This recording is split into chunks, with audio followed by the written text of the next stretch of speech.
다음은 김태년 원내대표 발언하겠습니다. 예, 방금 당대표 말씀 있으셨습니다마는 7월 12일 정부는 민주당과 당정 협의를 통해서 서민과 실수요자의 부당 경감, 또 실수요자를 위한 주택 공급 확대, 다주택자 및 단기 거래에 대한 부동산 세제 대폭 강화를 골자로 한 부동산 시장 안정 보완 대책을 발표했습니다.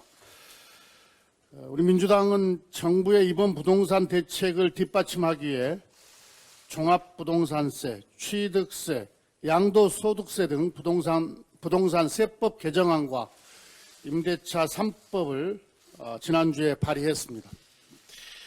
민주당은 이들 법안을 7월 국회 최우선 민생 현안 과제로 정하고 반드시 입법을 완료하겠습니다.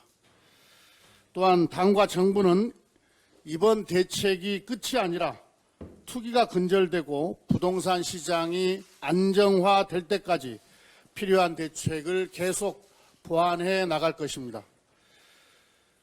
이번 대책에 틈새가 생기지 않도록 추가 보완책도 꼼꼼하게 살피겠습니다. 민주당은 투기 근절과 부동산 시장 안정화를 위해 일회성이 아니라 종합적이며 전방위적인 대책을 끈기 있게 추진해 나갈 것입니다. 집은 돈벌이의 대상이 아니라 주거의 공간이라는 평범한 주거 정의가 실현될 수 있도록 정부 여당의 정책 수단을 총동원할 것입니다. 아울러서 당에 부동산 TF를 설치해서 시장 교란 행위나 투기 행위에 신속하게 대응해 나가겠습니다. 공급 대책도 조속히 마련하겠습니다. 이번 70 대책에서도 언급한 바와 같이 주택 공급 확대 방안을 마련해서 추가로 발표할 계획입니다. 당은 정부와 긴밀하게 협의하여 1인 시일에 주택 공급 대책을 마련하겠습니다. 원활한 주택 공급을 위해서 지방정부와도 창의적 해법을 마련하고 다각적인 협력을 펼치겠습니다. 생애 최초 주택 구입자, 신혼부부, 청년 등 실수요자가 더욱 손쉽게 내 집을 마련할 수 있도록 세제, 금융 지원 대책도 힘쓰겠습니다. 앞으로도 당과 정부는 조세 형평과 주거 정의를 실현하고 실수요자를 보호하는 데 정책 역량을 집중하겠습니다. 공수처 관련해서 한 말씀 드리겠습니다. 공수처 출범 법정 시한이 이틀 앞으로 다가왔습니다. 그러나 야당의 직무유기로 공수처의 법정 기한 내 출범이 여의치 않습니다. 추천위원회 구성조차 난항을 겪고 있는 현실이 참으로 답답합니다. 공수처는 대통령과 그 친인척뿐만 아니라 국회의원, 고위공직자, 판검사, 국정원과 경찰 공무원 등 이른바 우리 사회에서 최상위 권력을 가진 사람들의 비위와 부정부패를 수사하는 기관입니다. 공수처의 출범 자체만으로도 이런 고위공직자의 비행위를 예방하는 데 효과가 상당할 것입니다.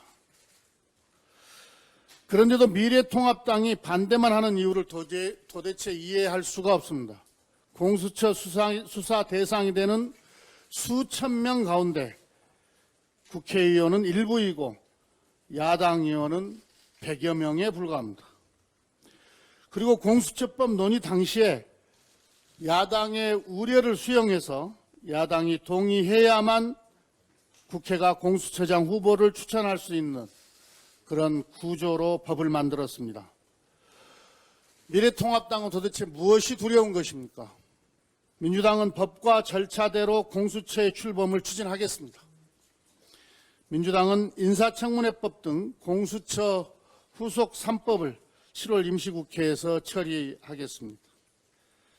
우리 당 법사위원들은 지난 8일에 공수처 설립 준비단을 방문해 준비 상황을 점검하는 등 공수처 출범에 만전을 기하고 있습니다.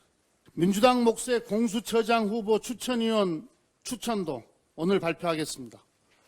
이제 공수처 출범을 위해 남은 것은 미래통합당의 협조뿐입니다. 미래통합당도 법을 지켜 공수처 출범 절차에 협조하기 바랍니다. 미래통합당은 국회 일정 거부나 회피와 같은 낡은 방식으로 공수처 출범을 지연시켜서는 안 됩니다. 여야의 의견이 다르다고 해서 법이 정한 절차를 무시하는 것은 법치주의를 훼손하는 일입니다. 의사 일정에 참여해 법이 정한 절차에 따라 심의하고 투표해야 합니다. 공수처가 조속히 출범할 수 있도록 미래통합당의 전향적인 태도 변화를 다시 한번 촉구합니다. 네, 이어서 박주민 최고위원.